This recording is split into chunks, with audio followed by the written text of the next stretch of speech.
जनजाति बाहुल्य क्षेत्र को देखते हुए जोधपुर संभाग स्तर पर जनजाति विकास बोर्ड की स्थापना की गई थी, लेकिन वर्तमान में वित्तीय प्रावधान नहीं है। इसीलिए जोधपुर संभाग स्तर पर जनजाति विकास बोर्ड को विकास कार्यों के लिए अलग से बजट देने की मैं मांग करती हूं।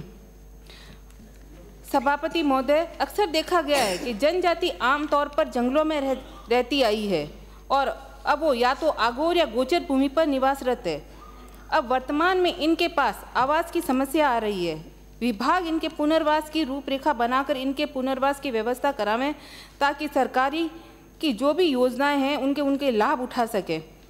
सभापति महोदय, जोधपुर, बाड़मेर, जैसलमेर, बालोतरा, सांचौर एवं विशेषकर मेरे विधानसभा क्षेत्र भोपालगढ़ में निवास कर रहे SC/ST जनजाति के विकास हेतु जिला परिषद में पद स्थापित CO को अलग से बजट की स्वीकृति जारी करावें ताकि जनजाति बाहुल्य क्षेत्र की बस्तियां, मोहल्लों, ढाणियों में सड़क, CC रोड, हैंडपंप, पेयजल लाइन, बिजली कनेक्शन और कृषि बिजली कनेक्शन के लिए विशेष दर्जा देने की आवश्यकता है।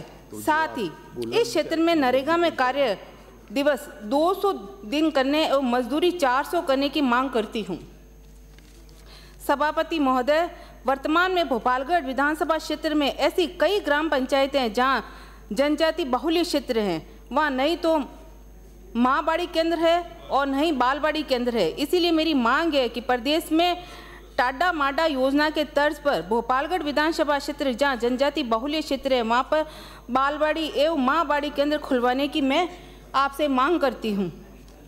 सभापति महोदय, मेरे भोपालगढ़ विधानसभा क्षेत्र में ग्राम पंचायत बिरानी, लवेरा, सोइला, चटालिया, रजलानी, सोपड़ा, आसोप, मंडोली, रुदिया, खांगटा आदि ग्राम पंचायतों में जनजाति बाहुल्य क्षेत्र होने के कारण इस क्षेत्र में वर्तमान में एक भी जनजाति छात्रावास नहीं है। इसीलिए मेरी मांग है कि भोपालगढ़ मुख्यालय या उपखंड बावड़ी अनुसूचित जाति के लिए छात्रावास हेतु भूमि आवंटन या छात्रावास निर्माण करने की मैं आपसे मांग करती हूं।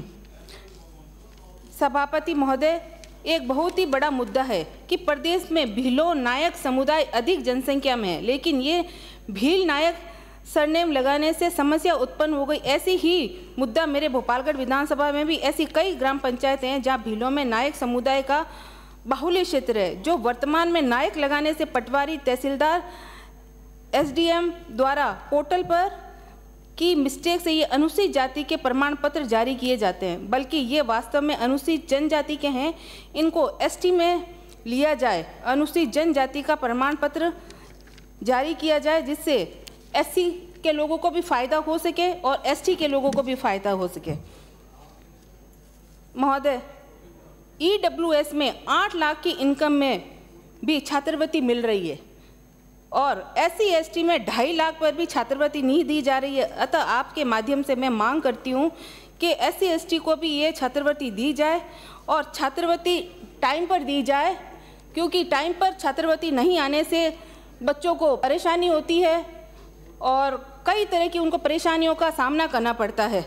सभापति महोदय, ग्राम सेवा सहकारी समिति में आरक्षण लागू करवाने की मैं मांग करती हूँ। गहलोत सरकार जब पहली बार मुख्यमंत्री बने, जब MLA फंड की 20% राशि SC/ST की कॉलोनियों व मोहल्लों में विकास के लिए कहा गया था, लेकिन जब भी BJP की सरकार आई SC/ST के विकास के लिए नज़रअंदाज किया गया। SC आयोग में वित्तीय प्रावधान किया जाए। इसके साथ ही राज्य सफाई कर्मचारी आयोग के गठन की मैं आपसे मांग करती हूँ। सभापति महोदय, अंतरजातीय विवाह करने वाले SC/ST के युवाओं को पहले 50,000 रुपये दिए जाते थे। गहलोत सरकार ने बढ़ाकर इसको 5 लाख कर दिया गया। मैं आपसे निवेदन करती हूँ, मांग करती हूँ कि इसको 10 लाख करवाने की आप कृपया करवाएं और नवविवाहित जोड़ों को सुरक्षा भी सुनिश्चित कराएं। महोदय, पूरे राजस्थान में SC की लाखों बीघा जमीन बंजर पड़ी है, जिसको सरकारी खर्चे से उपजाऊ बनाने के प्रयास किए जाए ताकि इन किसानों की मदद व विकास हो सके। जहां आदिवासी बैठे हैं उनकी भी उनके खातेदारी में नाम डलवाए जाए ताकि उनको उनकी ज़मीन मिल सके, उनको कोई परेशानी न आए। सभापति महोदय, बोर्डों व निगमों व विभागों में आरक्षण स्टेट लेवल पर होना चाहिए। अभी पटवारी व अन्य जो भी विज्ञप्तियाँ आई निकली उनके स्टेट लेवल रोस्टर के हिसाब से भी नियुक्तियाँ दी जाए। कई पद ऐसे हैं जो अभी तक भी खाली पड़े हैं लेकिन कोई नियुक्तियाँ नहीं दी गई। आरक्षण के अंदर भेदभाव ना किया जाए। जो निविदा पर लगे हुए हैं कर्मचारी, ठेकों पर लगे हुए हैं, उनमें भी मैं आपसे आरक्षण की मांग करती हूँ। जो भी SC/ST के क्षेत्र हैं वहाँ पर सड़कें, पानी की समस्या सबसे ज़्यादा रहती है। अतः आप द्वारा मांग करती हूँ कि इन क्षेत्रों में इन समस्याओं का समाधान करवाएं। सभापति महोदय, मैं आपके द्वारा निवेदन करती हूँ कि SC/ST आयोग को संवैधानिक दर्जा दिया जाए व जिम्मेदार अधिकारी को भी लगाया जाए जो आयोग में आने वाले मुद्दों पर निष्पक्ष जांच कर सके। अम्बेडकर छात्रावास जो जर्जर अवस्था में है उनकी मरम्मत करवाने की मैं मांग करती हूँ। जो अम्बेडकर छात्रावास बने हैं और समाज कल्याण के भी छात्रावास है, उनको टाइम पर सर्वे कराया जाए, क्योंकि वहाँ पे जो संसाधन है वो ठीक प्रकार नहीं मिल रहे हैं, बच्चे परेशान हो रहे हैं। और जो उनकी खाद्य सामग्री है उनकी भी जांच कराई जाए। कई ऐसी समस्याएं आई हैं कि खाद्य सामग्री की वजह से बच्चे बीमार हुए हैं और उनको हॉस्पिटलों में भर्ती करवाया गया है। मेरे भोपालगढ़ क्षेत्र में SC/ST की बस्तियां हैं जहाँ बारिश के वक्त सारा पानी भर जाता है। इस कारण से वहाँ के लोगों ने अपने घर भी खाली कर दिए। जहाँ बनाट क्षेत्र पड़ता है मेरे भोपालगढ़ क्षेत्र में, वहाँ सांसी बस्ती है, SC/ST की बस्तियाँ हैं। पिछली बार भी ये मैंने मुद्दा उठाया था लेकिन अभी तक भी उसकी कोई कार्रवाई नहीं। उस वक्त लोगों ने अपने पूरे मोहल्ले खाली किए क्योंकि उनके पीने की जो टंकियाँ थी उसमें भी गंदा पानी चला गया, गटर का पानी चला गया और घर पूरी तरह से पानी भर गए। वो वहाँ से खाली करके उनको जाना पड़ा।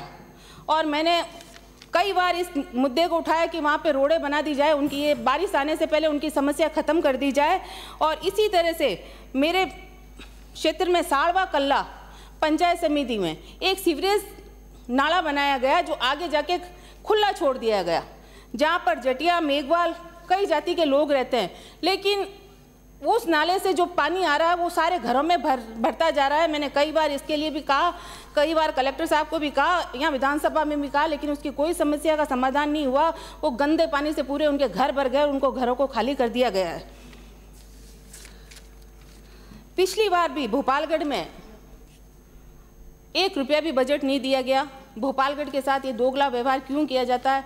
सभापति महोदय, मैं आपके द्वारा ये निवेदन करना चाहती हूँ कि भोपालगढ़ में न इस बजट में कुछ दिया गया, न पिछले बजट में कुछ दिया गया। मेरा क्षेत्र ऐसी का है। बैठिए प्लीज। आप मेरा क्षेत्र ऐसी क्षेत्र है लेकिन कुछ भी नहीं दिया गया। श्री राम साहब, मैं आपसे निवेदन करती हूँ कि मुझे मेरे क्षेत्र में विकास के कार्य दिए जाए। आपने मुझे बोलने का मौका दिया, इसके लिए आपको बहुत बहुत धन्यवाद, बहुत बहुत आभार। जय भीम, जय कांग्रेस।